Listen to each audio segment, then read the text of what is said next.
నమస్కారం. ఇప్పుడైన తాజా వార్త. ఆంధ్ర రాష్ట్ర కాంగ్రెస్ పీసీసీ చీఫ్ గా కొనసాగుతున్నటువంటి షర్మిలకు భారీ షాక్ అయితే ఎదిరింది. షర్మిలను తొలగించే ప్రయత్నంలో అధిష్టానం కూడా సంచలన నిర్ణయం తీసుకుంది.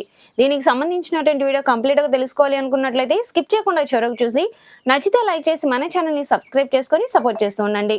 షర్మిలకు షాక్. డీకే శివకుమార్ మడత పేచి. రాజ్యసభ పదవిపై ఆశలు పెట్టుకున్నారు షర్మిల. ఇటీవల కాంగ్రెస్ అగ్రనేత రాహుల్ గాంధీ నుంచి పిలుపు రావడంతో ఢిల్లీ బయలుదేరి వెళ్లారు. అక్కడ రాజ్యసభ భరోసా రావడంతో ఆనందంతో కనిపించారు. అయితే ఇప్పుడు సీన్ రివర్స్ అవుతున్నట్లుగా కనిపిస్తుంది. రాజ్యసభ పదవి కష్టమైన టాక్ అయితే నడుస్తుంది. దానికి కారణం లేకపోలేదు. కర్ణాటక రాజకీయాలు మారడంతో షర్మిలకు ఈసారి అవకాశం ఉంటుందా లేదా అనేది ఒక అనుమానం. ఎందుకంటే ఆమె కర్ణాటక నుంచి రాజ్యసభకు ఎన్నిక కావాలి. కానీ అక్కడ పరిస్థితి ఏమాత్రం బాగోలేదు. అందుకే కాంగ్రెస్ అగ్రనాయకత్వం పునరాలోచనలో పడినట్లుగా ప్రచారం అయితే జరుగుతుంది. అదే జరిగితే షర్మిలకు షాక్ తగిలినట్లే. తన తండ్రి పేరుతో తెలంగాణలో పార్టీ ఏర్పాటు చేశారు షర్మిల. అక్కడ రాజకీయాల్లో రాణించాలని భావించారు. సుదీర్ఘ పాదయాత్ర కూడా చేశారు. కానీ అనుకున్న స్థాయిలో వర్కౌట్ కాలేదు. దీంతో తన పార్టీని ఏదో ఒక జాతీయ పార్టీలో విలీనం చేయాలని భావించారు. తన తండ్రి ఇష్టపడే కాంగ్రెస్ పార్టీలోనే విలీనం చేశారు. చివరకు అలా విలీనం చేసినందుకు తెలంగాణ అసెంబ్లీ ఎన్నికల్లో పోటీ చేయాలని భావించారు. కానీ కాంగ్రెస్ హైకమాండ్ మాత్రం ఏపీ బాధ్యతలు అప్పగించింది. అచేతనంగా ఉన్న కాంగ్రెస్ పార్టీని ఊపిరిపోయాలని భావించింది. అప్పట్లో రాజ్యసభ పదవి ఆఫర్ చేసినట్లు కూడా తెలుస్తుంది.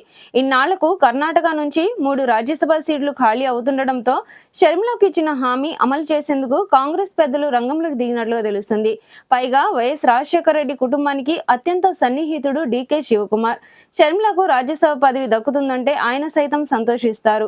ఆ నమ్మకంతోనే అగ్రనేత రాహుల్ ఢిల్లీకి పిలిపించి రాజ్యసభ పదవి కూడా ఇస్తామని షర్మిలకు చెప్పారు. అయితే ఇప్పుడు సీన్ మొత్తం కూడా రివర్స్ అవుతున్నట్లుగా ప్రచారం అయితే నడుస్తుంది. ఈ రోజు కర్ణాటక సీఎంగా డీకే శివకుమార్ ప్రమాణ స్వీకారం అయితే చేయనున్నారు.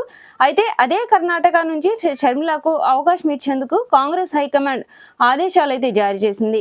అయితే ఈ నిర్ణయంతో కర్ణాటక కాంగ్రెస్ నాయకులు అసంతృప్తికి గురవుతున్నారు. మరో 2 ఏళ్లలో కర్ణాటక అసెంబ్లీ ఎన్నికలు జరగనున్నాయి. ఇవి డీకే శివకుమార్ పనితీరుకు ఎజెండాగా నిలవనున్నాయి.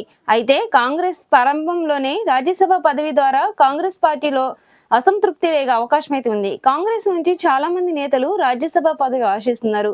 ఇప్పుడు ఆ పదవిని షర్మిలకు ఇస్తే గనక ఆ ప్రభావం డీకే శివకుమార్ పై పడుతుంది.